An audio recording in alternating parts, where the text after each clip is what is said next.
Thank you, Dwayne. Congratulations on your award. Thank you. Award. This time I'd like to call on David Zackrias. Would you please serve?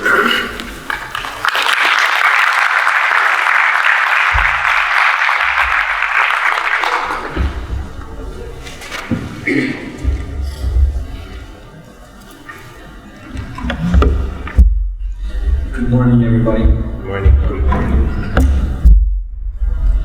Joanne, again, I want to acknowledge Joanne. She's been the catalyst for our Ottawa Police GLBP Liaison Committee. She actually started that committee. She sat in that committee for 25 years, and her last meeting was last month. And please give her a round of applause for all of her.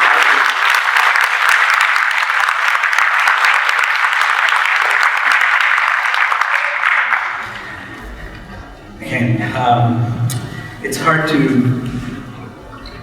match the great speakers here, and there's one more speaker who happens to be one of my favorite. I have a bias towards Mira. Again, this is a great event to be part of, and I'm very humbled to actually present on behalf of the Ottawa Police Service the current state of trends within the city of Ottawa relating to hate crimes.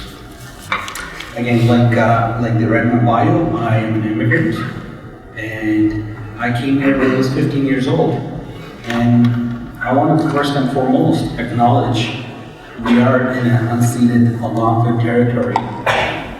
And I'm very fortunate being a guest here for the hospitality that's given to me and my family. Thank God our Indigenous people did not build the wall.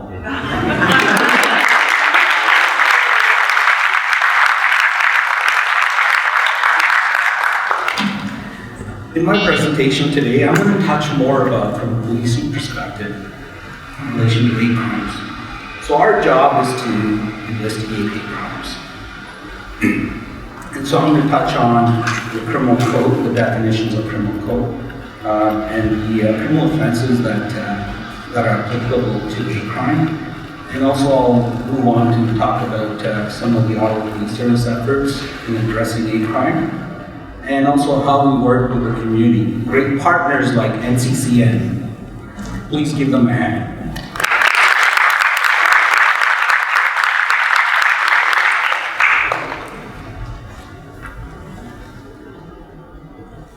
Again, when I do my presentations, I always start off with our mission, vision, and values for the organization. As you can see, the Ottawa Police Service, this is our new mission, vision, and values. Our vision is a trusted partner in community safety. And our mission is to protect the safety and security of our communities. So I want to emphasize the part where it says communities. Again, the question needs to be asked to this audience, who is the police? Well, the police is the community, and the community is the police. So the people in the community are literally the police. So when I leave my shift after a long day, I take my uniform off. I'm just like anybody else sitting over there. So I just want to emphasize that.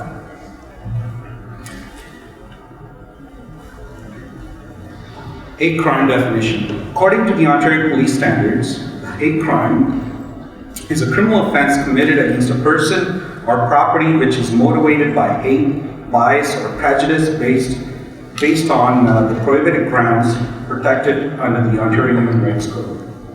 So the prohibited grounds are listed up on your TV screens. As you can see, it has to do with race, national or ethnic origin, language, color, religion, sex, age, mental or physical disability, sexual orientation, gender identification and expression, Joanne, or any other similar factor. So this is a definition according to the Ontario Policing Standards.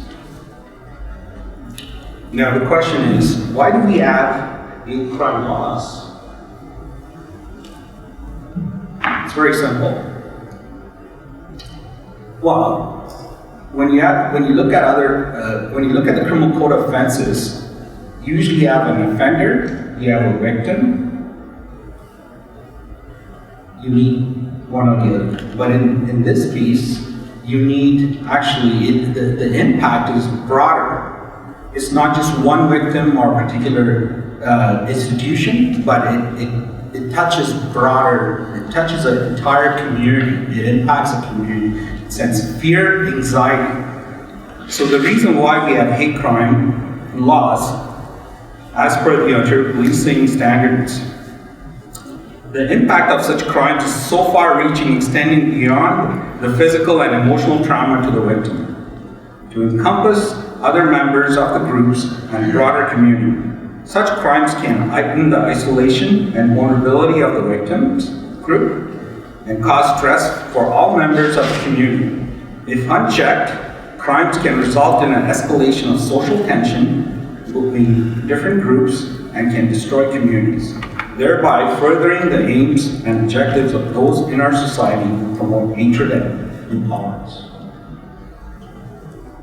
As you can see what's going on in the United States, protests taking place, the unrest, that's all stemming from hate-related incidents. Hate crimes impact the large community. It can break the community, it can fracture. If we leave it unchecked, it can destroy us. It can destroy our civilization, our humanity, everything that we stand for. So that's why we need to take this seriously. So the most common types of offenses when we look at hate crimes is assault, threats, usually strangers going up to strangers and making threats.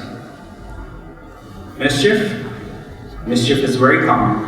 Graffitis to religious institutions that we've seen in recent weeks. And harassment, strangers going up to strangers, like I said. It's mostly non-criminal. Now, often when I hear these type of complaints, harassment complaints, people tend to argue on the other side. Oh, we have free speech in our country. Folks, we must be clear. We must send a strong message to the community out there. Yes, we do have free speech. However, people also have the freedom to live safely and freely. Free speech doesn't trump somebody's safety.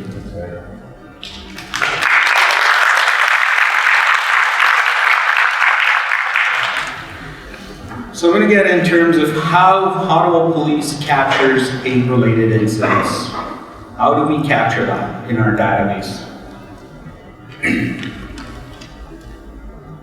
So we have something called the Canadian Centre for Justice Statistics. It's a code, CCJS code that we use. So hate crimes are tracked based on Canadian Centre for Justice Statistics within our general occurrence reports. So when people call it in, we track it. We have a specific code for hate crimes. The threshold for the definition of hate crime can include graffiti of hateful nature in a public place, or someone shouting a racial comment from a passing car that we've seen quite a few last year during our federal elections in the city of Ottawa. Or someone leaving hateful phone messages and incidents of vandalism to religious buildings. Something new this year that we saw was, this year there was a damage done to a Virgin Mary statue at a church. So hate crimes impacts everybody. It's not one specific group. It impacts humanity, all religions. But certain religions are targeted more than the other religions.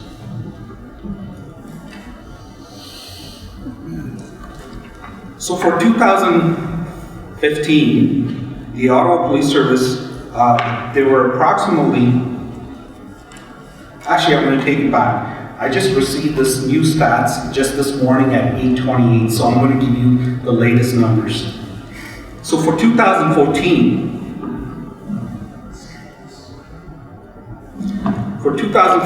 we've had 94 reported incidents in the city of Ottawa. Now, I apologize, I don't have the breakdown of what these 94 incidents are, but these are hate-related incidents that were reported in 2014. And in 2015, we had 105 hate-related incidents reported to the Ottawa Police Service.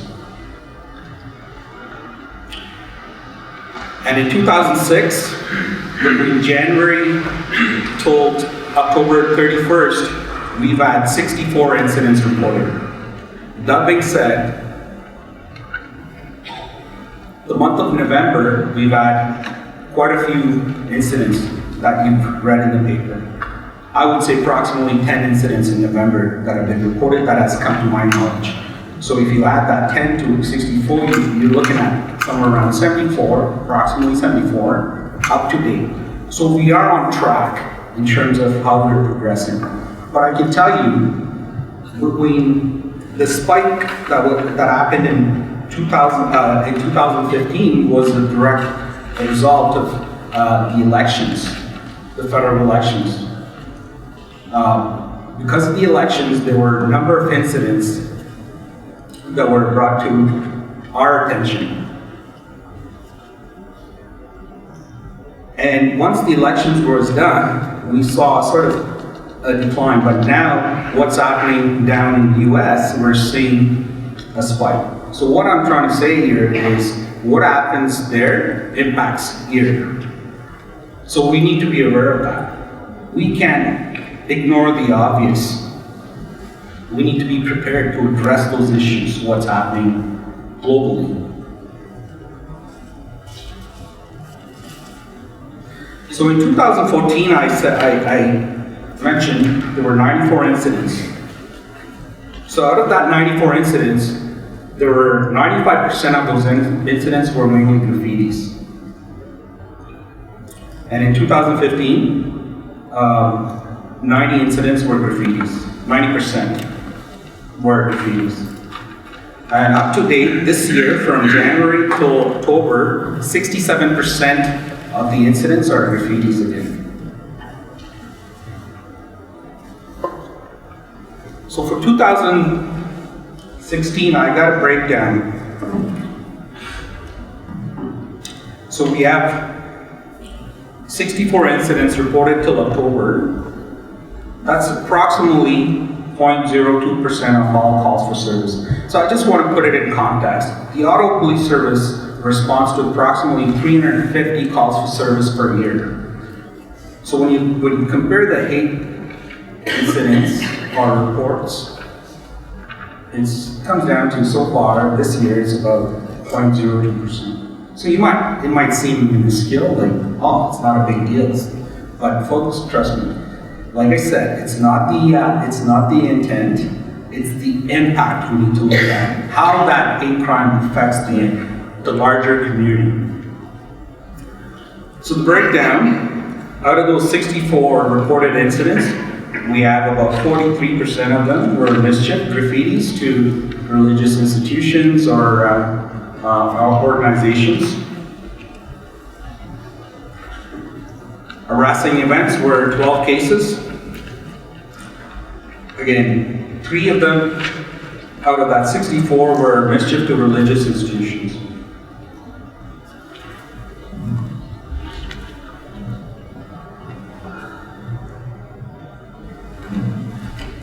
So the phone and the internet hate messages, we had 3 cases this year so far. We had about 2 cases relating to assault and mischief itself, other mischief, we had one case. So that's in a nutshell, a snapshot of what it looked like this year so far. But our year is not done yet. Again, what's happening in the States will have an impact on those numbers. Just want to bring this to your attention. It should be noted that the statistical majority of hate crimes in Ottawa are generated due to graffiti being performed on public buildings, private buildings and vehicles, as well as insert objects such as fire hydrants, electrical boxes, and garbage cans. A large quantity of these graffiti call contain one of the combination of the following items being painted, written, or engraved. Like Reverend Bailey said, these are cowards. They go out there, they do these things covertly. They don't do it out in public. Again, these are the types of incidents that we're faced with.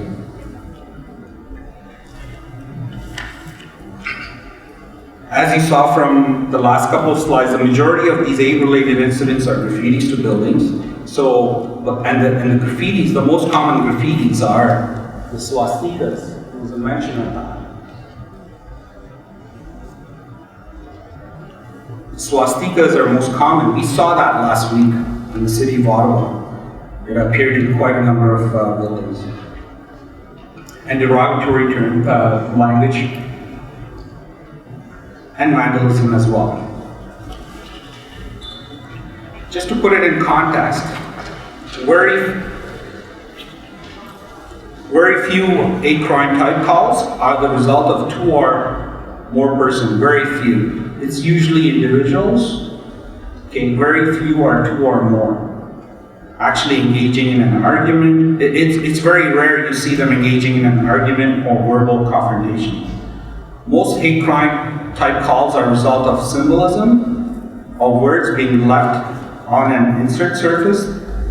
Although hurtful are not, these might not appear to be violent in nature, but this sort of graffiti can serve and desensitize communities and people's rights and make them feel vulnerable. So the most common victims that we see in the city of Ottawa, again, the Jewish community is targeted the most. We keep seeing these graffitis over and over. And the Muslim community, especially women in the Muslim community, or others who wear headdress. So there's a lot of ignorance out there. For example, you might have seen cases where people wearing turban getting attacked and being taken for being Muslim. So again, people that are wearing headdress, and mostly women in the Muslim community, are targeted. Black males, and again the GLBT community as well. These are the 4 main groups that are targeted in the city of Ottawa. So I'm going to touch on the criminal code that applies to hate crimes. There's 4 specific sections that apply within the criminal code to hate crimes. One of them being advocate genocide. Bernie had touched on that. Public incitement of hatred, willful promotion of hatred, mischief of religious property. So these offenses, in order for police to lay this charge, we need to speak to the Crown and get their consent. Similar to the Anti-Terrorism Act, to lay a terrorism act charge, you have to get the Crown's consent. Same concept. But then again, there's all those other criminal code offenses that do apply, like for example, assault, threats. If there's an element of hate in those offenses, the sentencing principle comes in play, section 718.2. So during that sentencing phase, this is where the Crown has to make the case that these specific elements had a direct correlation to hate.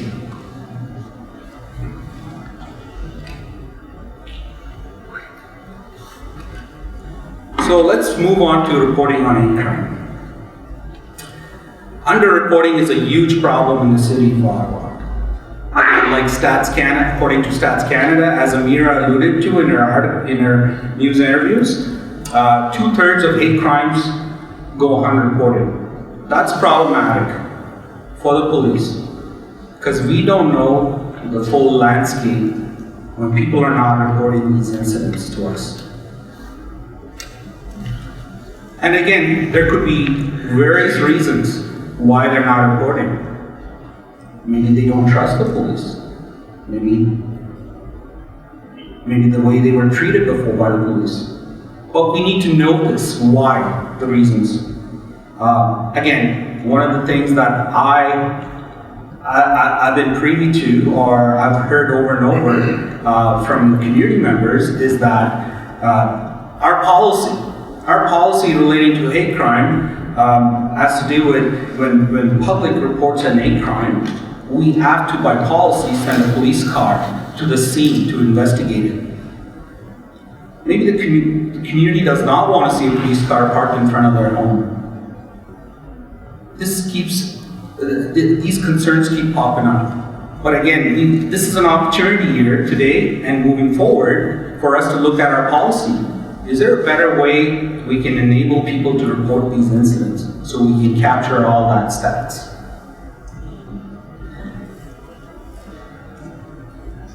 Community Police Action Committee is an avenue, a committee that we meet every month. It's comprised of community members and the police. This is a platform where the community can come forward and report hate crimes through this committee. And another platform you have is the GLBT Liaison Committee, who Joanne had served 25 years in that committee. That's a good avenue. If members of the LGBTQ community don't feel comfortable reporting to the police, they can report it through this committee. And again, if you want to be anonymous, the public can report it through Crime Stoppers. Make the right call. This is a campaign that we launch quite often. People need to call the police when there's a hate crime in their incident. We need to know what's going on. If we don't know, we're not going to be able to respond effectively. If we're not going to respond effectively, sensitively, that's going to impact on our legitimacy as a police service. So this is where it's important. The community needs to come forward and report these incidents, regardless of how minor these incidents are. I want to use an example. Last year, during the federal elections, Dr. Aisha Shirazi, who's a member of COMPAC, came up to COMPAC committee and shared some of the sentiments being felt in the Muslim community about how women are being harassed while they're walking on the street by strangers, random strangers, and that was a problem. That sent a lot of fear in the Muslim community. So when I went back and I started asking questions within the organization and started pulling up stats, I couldn't figure out that there were no reports made about these incidents. But yet there was a lot of fear being sent out in the community. So one of the campaigns that we launched, one of the approaches that we took at that time was we put out a message to the community out there saying, we do not tolerate these type of behaviors, and it's important that the community reports these incidents. I can tell you folks, that message that was sent out from my office, it generated a huge media interest. There were a lot of interviews, it sort of sent a message out in the community, that the broader community, that this is what's going on, and it raised a lot of awareness, and it had a huge impact. And it also sent a message within those communities that are impacted, the police care for us, they care for our safety. And the support that they got, not just from the police, also from the broader community, it built such a strong solidarity. It was a success story. I'm sharing that with you because I got permission from Aisha to share that. So that's one of the ways we addressed that last year.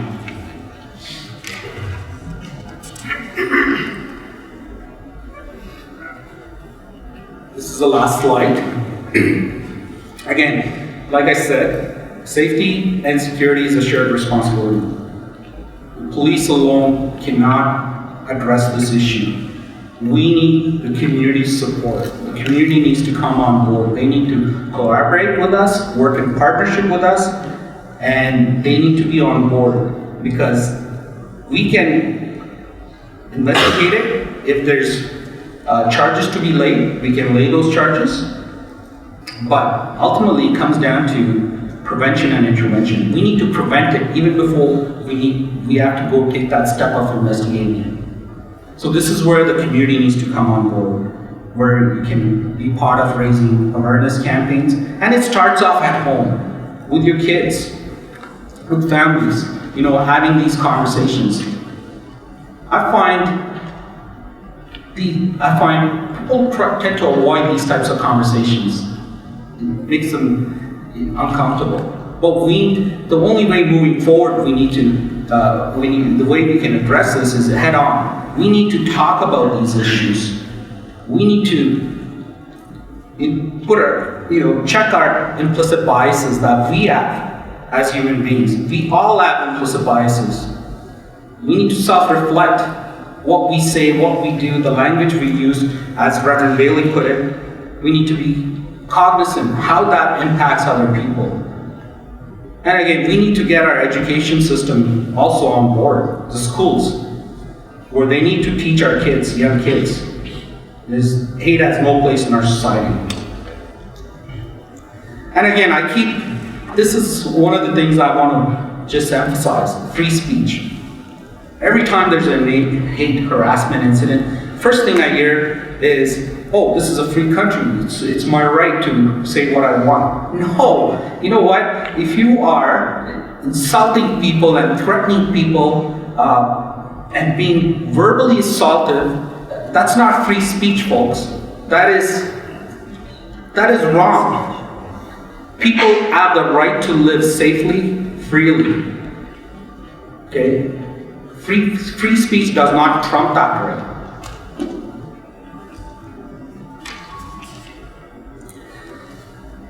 Last but not least, that's it for my presentation. However, I want to say that the Ottawa Police Service is very committed to addressing these issues. Our chief is very committed to addressing hate crimes in our city. And again, but we need your help. We need to work together. On December 8th, we have a human rights learning forum that's organized by the Ottawa Police Service. And I would like to invite everybody in the audience to attend this event. It's an event, it's a one-day learning forum where we're going to talk about the theory, the science and theory behind human biases, and how you can recognize your biases and how you manage your implicit biases in how you treat people. And thank you very much for your patience. Appreciate it.